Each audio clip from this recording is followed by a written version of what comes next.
এ মিয়া ভাই, এই দাঁড়া। কি হয়েছে? কি হয়েছে মানে?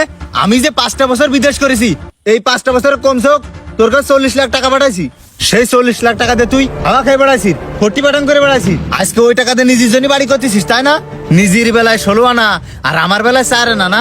বিদেশের মাটিতে যা ইনকাম করে দেখ, একটা টাকা ইনকাম করতে গেলে কত কষ্ট করতে হয়। স্বার্থপর বেঈমান কোথাকার।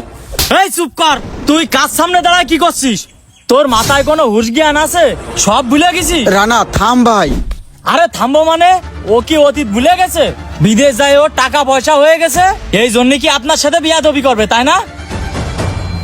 এই তুই যে 7বার বেঈমান বললি না, এই 7বার বেঈমান তোর জন্য কি করেছে মনে করে দেখ। এত পরিমাণ ঘাস হয়েছে, আলামিনী দাঁড়া দাঁড়ায় কি করতেছে?